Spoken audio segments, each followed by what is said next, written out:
भाजपा की सरकार को आदिवासियों से इतनी कितनी नफरत थी जो आपने स्पष्ट ये तक नहीं कहा कि आदिवासियों के लिए ये बजट होगा। इस सत्ता विपक्ष के लोग तो निराश होकर हंगामा भी कर रहे थे, लेकिन सत्ता पक्ष के लोग भी बहुत निराश थे। किसी के मन, किसी का चेहरा खिला खिला सा नहीं लग रहा था। जो हर बार बजट पढ़ा जाता है, प्रदेश में जितनी स्कूल है उसका आधे बजट नहीं है, और दूसरी ओर आप 2000 करोड़ की घोषणा करके स्कूलों को क्या दोगे? और ऐसा खाओ कमाओ ऐसी योजना लाए। घोषणाएं आप उतनी ही करो जितनी आप कर पाओ एक साल के भीतर। उस किसान को रात को 12 बजे आप लाइटें देकर पानी के लिए खड़ा करते हो, वो किसान जो कुएं की मोटर पे बटन दबाता है और खेत में पहुंचता है, खेत में पहुंचते ही लाइटें चली जाए, ऐसा सम्मान देते हो। दरियावत विधानसभा के अंदर 27 सालों से कृषि मंडी का संघर्ष चल रहा है। 27 सालों से कृषि मंडी के लिए जमीन अलॉट हुई, कृषि मंडी की बात हुई, और उन्होंने कहा कि हमारे प्रदेश का युवा रोजगार देने वाला होगा। अब वो क्या रोजगार देगा? उसके हाथ में कुछ है नहीं, रोजगार क्या देगा? और कोई पकौड़ी तलेगा कि कोई और काम करेगा, वो स्पष्ट करे। देखिए, आज राजस्थान विधानसभा का बजट पेश हुआ है। वित्त मंत्री दिया कुमारी जी ने पेश किया है। पक्ष विपक्ष ने इस बजट को देखा, क्या कुछ खास रहा इस बजट में वो तो जनता बताएगी और विपक्ष भी शायद बताएगा। हमारे साथ बाप पार्टी के विधायक थावरचंद डामोर जी हैं। डामोर साहब, क्या लगा कि इस बजट में क्या कुछ खास रहा? अगर हम पिछले 2 बजटों की बात करें तो 2718 घोषणाएं हुई हैं, 900 पूरी हुई हैं और 1534 जारी हुई है। 284 जो है अभी शुरू ही नहीं हुई है। तो क्या लग रहा है ये जो बजट आया 2026 का, इसमें क्या कुछ खास लगा आपको? सबसे पहले तो आपके चैनल को हमारी तरफ से जोहार। और आज बजट पेश होने से पहले प्रदेश के सारे लोगों की निगाह इस ओर थी। बजट 3 घंटे तक लंबा पड़ा गया, तो मैं तो देख ही रहा था विधानसभा के अंदर कि सत्ता विपक्ष के लोग तो निराश होकर हंगामा भी कर रहे थे, लेकिन सत्ता पक्ष के लोग भी बहुत निराश थे। किसी के मन, किसी का चेहरा खिला खिला सा नहीं लग रहा था। जो हर बार बजट पढ़ा जाता है उस टाइप से 3 बार बजट पढ़ लिया, तीसरा बजट था ये, और तीसरा बजट सबसे ज्यादा लंबा पड़ा गया। घोषणाएं हुई, सब कुछ हुआ, लेकिन जितना लंबा था उतना ही निराशजनक था, उदासीन था। जो सबके चेहरे के भाव बता रहे थे और पूरा प्रदेश देख रहा था, कोई स्पष्ट विजन नहीं था। आज बेरोजगार, जो दिनों दिन बेरोजगार युवा बढ़ते जा रहे हैं, उनके लिए कोई विजन नहीं था। कितनी प्रदेश को नौकरियां मिलेगी? संविदा कर्मी लगाओगे और 4-5 हजार, इससे क्या प्रदेश के नौजवानों को सबकी पूर्ति हो जाएगी? और किसानों के साथ में जो धोखा है, आज किसान सम्मान निधि की बात कर रहे हो, तो कैसे, कितने ऐसे किसान हैं जिनको धरातल पे वास्तव में पहुंच गया है या सिर्फ कागजों में थोती घोषणाएं हैं? दूसरी ओर ऐसे बहुत सारे मामले हैं। तो युवा है, बेरोजगार है, किसान है, जो पढ़ने वाला, स्कूलों के आज भौतिक सुविधाओं को लेकर जिस प्रकार से बजट होना चाहिए था, ये बिल्डिंगें गिर रही हैं, तो वो बिल्डिंगें गिरी, उनके लिए आप 33,000 करोड़ की बात करते। प्रदेश में जितनी स्कूल है उसका आधे बजट नहीं है, और दूसरी ओर आप 2000 करोड़ की घोषणा करके स्कूलों को क्या दोगे? और ऐसा खाओ कमाओ ऐसी योजना लाए। कैसे 3000 आंगनबाड़ी के अंदर 3000 से ज्यादा आंगनबाड़ी में वो कुछ लगाएंगे खिलौने के लिए, या फिर फिंगर वाले बच्चे कितने आ रहे हैं? तो ये तो मिली बगल से खाओ कमाओ योजना है। इससे प्रदेश का भला नहीं हो सकता। प्रदेश को चाहिए बिजली, पानी, रोटी कपड़ा मकान के लिए स्पष्ट बात चाहिए। योजनाएं धरातल पर कैसे उतरे ये बात चाहिए। घोषणाएं आप उतनी ही करो जितनी आप कर पाओ एक साल के भीतर। और मैंने आज तक जो बजट देखा है, उससे पहले भी जो बजट पेश हुए, दावे के साथ कह सकता हूं कि कोई भी बजट पेश होने के बाद में 1 साल के भीतर शायद ही 50% तक गवर्नमेंट वहां तक पहुंच पाती है, और 50% तक सरकार नहीं पहुंच पाती है, तो मुझे ये भी नहीं लगता कि ये योजनाएं धरातल पर 20% पहुंच पाती होगी। या तो कागजों में, या अधिकारियों के ऑफिसों में, या अधिकारियों की फाइलों में, या उनके जेबों में पहुंच जाती है योजनाएं। और यहां तक आज इस बजट में सबसे बड़ा निराशजनक ये लगा कि हम सोचते हैं कि आदिवासी अंचल से आते हैं, आदिवासियों के लिए विशेष पैकेज होना चाहिए, और जिस प्रकार से पवित्र सदन में हर बार झूठे सपने दिखाए जाते हैं, झूठी पुलिंदे पड़े जाते हैं, और 1500 करोड़ 1700 करोड़, इस बार तो वो झूठे सपने तक नहीं दिखा पाए। और इस बार आदिवासियों के, पता नहीं भाजपा की सरकार को आदिवासियों से इतनी कितनी नफरत थी जो आपने स्पष्ट ये तक नहीं कहा कि आदिवासियों के लिए ये बजट होगा।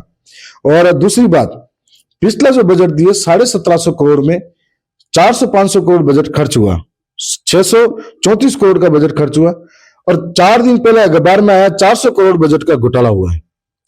तो आखिर ये बजट गया कहां? फिर हम देखते हैं कि दुनिया चांद पे पहुंची, लेकिन आदिवासी आज भी तरस रहा है। मूलभूत सुविधा नहीं है, पानी की सुविधा नहीं है, बिजली कपड़े की सुविधा नहीं है, नहरें उनके जा रही है तो जर्जर हैं, और यहाँ पर जल जीवन मिशन की योजना लाए तो वो कागजों में या ठेकेदारों के हवाले हो गई है। या इस तरह की योजनाएं जब धरातल पर भ्रष्टाचार की भेंट चढ़ जाती हो, जनता का पैसा जो टैक्स से सरकारें जनता के बीच में बेचती है, वो भ्रष्टाचार भेंट चढ़ जाता है, न तो किसी पे जांच होती है, न किसी पे कार्रवाई होती है, बस गरीबों को दबाया जाता है, जो बढ़कर आ गया है उसको दबाया जाता है। तो आज बजट को लेकर मैं पूर्ण, हम लोग ही नहीं पूरा प्रदेश देख रहा है, नाखुश है, निराश है। विधायक साहब, जब कांग्रेस सत्ता में थी तब भारतीय जनता पार्टी कहती थी कि इस बजट में कुछ जो है खास कुछ नहीं आया है। अब कांग्रेस विपक्ष में है तो कांग्रेस कह रही है कि खास कुछ नहीं आया है। बाप पार्टी इस पे खास तौर पर क्या सोचती है? लेकिन अगर जैसे आपने भी किसानों का जिक्र किया, तो भारतीय जनता पार्टी जो है वो कह रही है, अभी जो दिया कुमारी ने बजट पेश किया उसमें खास तौर पर ये कहा गया कि हम किसानों को जो है किसान सम्मान निधि दे रहे हैं, करोड़ों रुपए खर्च कर रहे हैं। तो क्या लग रहा है कि किसान सिर्फ किसान सम्मान निधि से खुश होना चाहिए? सस्ते बीज, खाद, दवा, ये सारी चीजें जो किसानों के लिए दवाई वगैरह जो खेतों में लगाते हैं, वो सब चीजें सस्ती होनी चाहिए थी, इस पर बात होनी चाहिए थी। दूसरी पहली बात ये कि राजस्थान के अंदर परिपाटी और परंपरा रही है कि एक सरकार आती है तो फिर दूसरी सरकार जाती है, एक सरकार आती है दूसरी सरकार जाती है। जनता हमेशा ठगा महसूस करती है कि इस बार इसने हमारे साथ 5 साल निकाले हैं, हमें दूसरा कोई ऑप्शन नहीं है, तो हम इसको बदलेंगे, दूसरा आएगा वो बेहतर करेगा। ऐसे करते करते 75 वर्ष गुजर गए। अब जनता ने गिने चुने वोट बैंक है, आज इनका दोनों दलों का खिसकता जा रहा है, विश्वास इनका खिसकता जा रहा है, तब तीसरे लोगों को मौका दिया जा रहा है। कोई निर्दलीय लड़के आ रहा है, कोई किसी और दल से आ रहा है, तो इसी प्रकार से बीएपी से भी अच्छा जनाधार मिल रहा है। तो धीरे धीरे जनता समझ रही है कि ये 2 लोग हैं, इनको मालूम है कि हमारी सत्ता आएगी या इनकी जाएगी। दूसरी ओर राजस्थान की जो विधानसभा है वो 8 करोड़ प्रदेशवासियों की विधानसभा है। उनके सपने, उनके आने वाला कल, उनके प्रदेश की भविष्य के लिए इस पर चर्चा होनी चाहिए। लेकिन एक उनकी 5 साल की नाकामयाबी गिनाता है, दूसरा तीसरे साल होने के बाद भी ये नहीं कह पाता है कि 3 साल गुजर गए, हम अब कुछ करें। आप 5 साल आपको कांग्रेस को नकारा इसलिए विपक्ष में बैठाया, लेकिन सत्ता पक्ष उस नकारे हुए कांग्रेस को बोलेगा कि इसके 5 साल के कर्म भुगत रहे, तो आप सत्ता में हुई क्यों? और सत्ता में 5 साल में 2 साल बाद आपकी सत्ता चली जाएगी, फिर दूसरा आएगा, तो आखिर कब तक जनता को बेवकूफ बनाते रहोगे? जनता समझदार है, जनता देख रही है। दूसरी बात, किसान सम्मान निधि की करते हो तो ऐसा जो किसान है अपने मेहनत के पसीने से अन्न उगाकर पूरे देश का पेट भरता है, उस किसान को रात को 12 बजे आप लाइटें देकर पानी के लिए खड़ा करते हो। वो किसान जो कुएं की मोटर पे बटन दबाता है और खेत में पहुंचता है, खेत में पहुंचते ही लाइटें चली जाएगी, ऐसा सम्मान देते हो।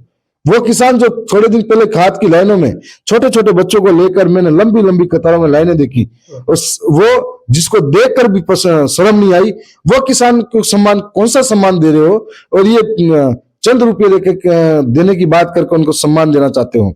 वो किसान जिसके पास में आज खाद बीज हो या बिजली की बात हो, साथ साथ में जब बारिश गिरती है तो उनकी फसलें नष्ट हो जाती है, अंतिम समय में उसको मुआवजा चाहिए, वो मुआवजा नहीं मिलता है और वो सिर पकड़कर खेत के बीच में रोता है। कौन सा सम्मान देना चाह रहे हैं इस किसान निधि? तो इस प्रकार से। दूसरी बात, आज मेरी विधानसभा के अंदर कई किसान ऐसे हैं जिनका नाम हमारे नजदीक में उदयपुर जिले की जाडोल विधानसभा से नाम जुड़े हुए हैं। जाडोल के अंदर से आज उनके कितने सालों से संशोधन नहीं हुआ। लोग कोई धरना देता है, कोई ज्ञापन करता है, कोई मांग करता है, मैंने भी सरकार के बीच में रखा, तो वो जो आज संशोधन नहीं हुआ, ऐसे विधानसभा में कई लोग होंगे जिनके कागजों में बोलता होगा, धरातल पर उनके पास वास्तविकता में नहीं पूछा होगा। और यहाँ इनकी जटिलता इतनी है कि लोग इस किसान निधि तक पहुंच नहीं पा रहे हो, तो इससे किसानों को कहाँ राहत मिल रही है? अच्छा विधायक साहब, इसमें क्या खास तौर पे अगर देखा जाए, जैसे मैंने खाद बीज का तो जिक्र कर ही दिया, आपको लगता है कि हर विधानसभा में कृषि मंडी का जिक्र होना चाहिए था? जिक्र होना चाहिए था। आज किसान अन्नदाता है, अपनी मेहनत 4 महीने कमाता है, साहूकार औने पौने दाम पर उसको खरीद के ले जाता है। दरियावत विधानसभा के अंदर 27 सालों से कृषि मंडी का संघर्ष चल रहा है। 27 सालों से कृषि मंडी के लिए जमीन अलॉट हुई, कृषि मंडी की बात हुई। और दरियावत हमारे राजस्थान के अंदर उदयपुर संभाग का मिनी पंजाब कह सकते हैं, जहां पर जाखम का पानी मिलता है, अच्छी पैदावार होती है। वहां के किसान अपने आप को ठगा ठगा महसूस करता है। मैं जब चुनाव जीत के आया तो सबसे बड़ा विषय था, और इस बात को मैं सबसे पहले विधानसभा में खड़ा होकर किसानों के हित में कहा, क्योंकि मैं भी एक किसान परिवार से आता हूं। अभी आपके सामने अगर मैं बोल रहा हूं, मेरे पिता खेत में ही होंगे, इस कंडीशन में किसान हूं।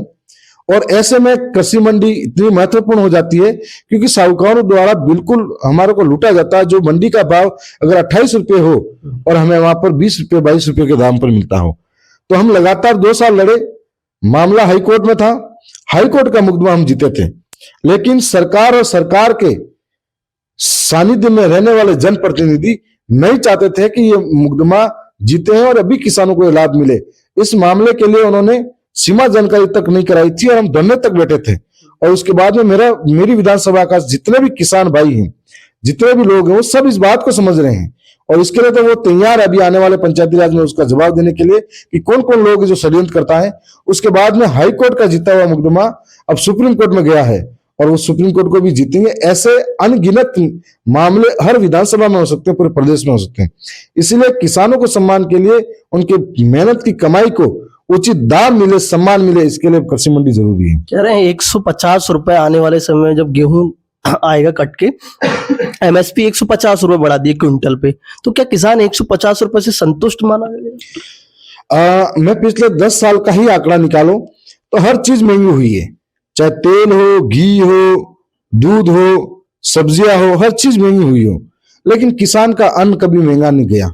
किसान का जो बीज लाता है खरीद कर, तो एक क्विंटल के 5,000 10,000 इस टाइप के अलग अलग बीजों के भाव हो, लेकिन जब बेचता है तो उसका आधा 2,000 2,500 इस टाइप का भाव आ जाता है। तो किसान को कितनी पीड़ा होती होगी इसको कोई नहीं समझ सकता। प्रति व्यक्ति आय की बात करें, कह रहे हैं कि 1,67,000 से बढ़कर प्रति व्यक्ति आय 2,05,000 के करीब पहुंच चुकी है। आपको लगता है कि वाकई में प्रति व्यक्ति आय बढ़ी है? प्रति व्यक्ति नहीं, प्रदेश की बेरोजगारी कितनी बड़ी है इस पे बात होनी चाहिए। आय, रोजगारी नहीं मिलेगा तो कैसे आय बढ़ेगी? और ऐसी सरकार की कौन सी योजना? संविदा कर्मी की बात कर रहे हो, कह रहे हैं 3,000 करीब संविदा कर्मी लगाएंगे हम, अब ये तो विधानसभा के इर्द गिर्द ही 3,000 संविदा कर्मी घूम रहे हैं और वो जितने भी हैं उतने बेरोजगार। तो पूरे प्रदेश में 3 लाख से ज्यादा बेरोजगार हर साल निकलते हैं, तो उनके लिए क्या व्यवस्था है? इससे एक दिन यह हालात हो जाएंगे कि बेरोजगार जिनके हाथ में कागज कलम होना चाहिए वो घेती पावड़ा लेके घूमता नजर आएगा। आपको लग रहा है कि सरकार भारतीय जनता पार्टी कहती है कि हम महिलाओं की बात करते हैं, महिलाओं को आगे बढ़ाने की बात करते हैं, तो अभी ये कह रहे हैं कि महिला सशक्तिकरण, लाडो प्रोत्साहन, लाडली बेटी, ये योजनाएं चला करके महिलाओं को आगे बढ़ाने का काम काज कर रहे हैं, और विपक्ष कह रहा है कि शायद महिलाओं को आगे नहीं बढ़ाया जा रहा। बाप पार्टी कैसा देखती है कि वाकई में महिलाओं को बढ़ाया जा रहा है इन योजनाओं के माध्यम से? इन योजनाओं का लाभ मिल पा रहा है महिलाओं को या नहीं मिल पा रहा है? मैं जहां तक समझता हूं कि कई कई योजना ऐसी भी होती है जो सही भी होती है, परंतु वो योजना कितने तरीके से गांव के अंतिम छोर तक पहुंचती है इस पर निर्भर करता है कि कितनी मंशा हो। अब कोई योजना, लाडो प्रोत्साहन योजना हो या कोई और योजना हो जिसके माध्यम से गांव की गृहिणी तक या गांव की माता बहनों तक वास्तव में वो योजना का लाभ पहुंचे, तो मैं मानता हूं कि इस योजना का लाभ पहुंचा है। लेकिन आप अपनी ऊपरी मंशा से या फिर सिर्फ सम्मान के नाम पर प्रदेश के लोगों को संतुष्ट करने के लिए ये कह देते हो कि इस योजना से इतना फायदा होगा, तो आखिर में अंतिम पायदान तक ये फायदा नहीं पहुंच सकता। और मैं ये मानता हूं कि योजनाओं के माध्यम से सरकार अपने आप में जोड़े रखती है, चुनावों के अंदर उन महिलाओं को भीड़ दिखाने के लिए इकट्ठा करने का काम करती है।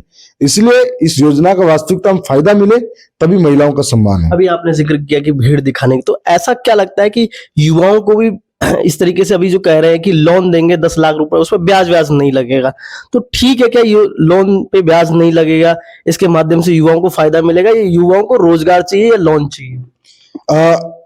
आपने कहा, आज दिया कुमारी जी ने, जो माननीय वित्त मंत्री जी हैं, उन्होंने कहा कि हमारे प्रदेश का युवा रोजगार देने वाला होगा। अब वो क्या रोजगार देगा? उसके हाथ में कुछ है नहीं, रोजगार क्या देगा? और कोई पकौड़ी तलेगा कि कोई और काम करेगा? वो स्पष्ट करे कि क्या रोजगार देगा। और आप 10 लाख का दोगे, उसका भविष्य 10 लाख में नहीं निकलेगा। उसको नौकरी चाहिए, उसका परिवार चलाना, घर चलाना, उसको नौकरी चाहिए। जिसकी जितनी डिग्रियां वो जेब में लेके घूम रहा है, उस डिग्री का सम्मान मिलना चाहिए, ये चाहता है एक बेरोजगार युवा। और बेरोजगारी की पीड़ा वो जो महलों में बैठकर योजना बनाने वाले, ऐसी कूलर के पंखों में बैठकर योजना बनाने वाले नहीं समझ सकते। अंतिम सवाल पूछूंगा कि सरकार कह रही है कि हम राजस्थान के कोने कोने से गांव को जोड़ने की बात कर रहे हैं, सड़कें जो है नवीनीकरण, चौड़ीकरण, टेक्सटाइल पार्क जो है इंडस्ट्रियल, और राजस्थान के कई ऐसे शहर है जिनको इंडस्ट्रियल हब बनाने की कोशिश कर रहे हैं। क्या लग रहा है कि वाकई में जो 1400 करोड़ रुपए की बात की है टेक्सटाइल पार्क की, नवीनीकरण, चौड़ीकरण, जो रोड सड़कें हैं राजस्थान की, वो लग रही है धरातल पर उतरेगी? धरातल पे सरकार की जो फॉर्च्यूनर 10 नहीं मिली है इनके मंत्री को, एक बार गाँव में भेजो, पंचर होकर वापस जाएगी, ये हालत हो जाएगी। बड़े बड़े खड्डे मिलेंगे। कई जगह तो यह हालत है कि आज गांव के अंदर जाने के लिए रास्ते सही नहीं है। अभी तो ठीक है, बारिश के टाइम तो आपकी गाड़ियां नहीं पहुंच पाएगी। इसलिए ये जो बातें हो रही हैं, ये उद्योगपति को खुश करने के लिए हो रही है। ये बड़े लोगों को खुश करने के लिए टेक्सटाइल आप लगाओगे, उद्योग लगाओगे, ये शहरों की बात है। बड़ी सड़कों को चौड़ी करोगे, सड़कें ही नहीं, वहां पे क्या चौड़ी करोगे? गांव को गांव जोड़ने के लिए आपका कोई स्पष्ट विजन था। पूरा बजट उठा के पूरा प्रदेश पढ़ ले, कहीं कुछ जिक्र नहीं है। और गांव को ठीक है, ऐसे ऐसे इलाके हैं जहां पर आप गांव में देखोगे तो हमारे आदिवासियों के लिए तो बड़ा मुसीबत वाली बात है कि कहीं ऐसे गांव ही भी मिलेंगे जहां पर कोई मरीज बीमार हो जाता है तो 4 पहियों पे आज भी ले जाने वाली तस्वीरें सामने आती हैं। और ऐसी स्थिति भी आ जाती है बारिश के टाइम पे, तो नदी नाला सूखेगा और उस पार जाएंगे तब में हम बाहर जाएंगे, इस स्थिति आती है। तो उसके लिए कोई स्पष्ट काम करे। ये बड़ी बातें और बड़े सपने सिर्फ दिखाने में अच्छे लगते हैं और वो बड़े लोगों के लिए हैं। ओवरऑल देखा जाए तो बाप पार्टी के विधायक इस बजट को 2026 वाले को कितने नंबर देंगे? नंबर देना हमारे हाथ में नहीं है। नंबर देने का काम प्रदेश की जनता का है और प्रदेश की जनता आने वाले पंचायती राज में इनको पूरे के पूरे नंबर देने के विचार में है।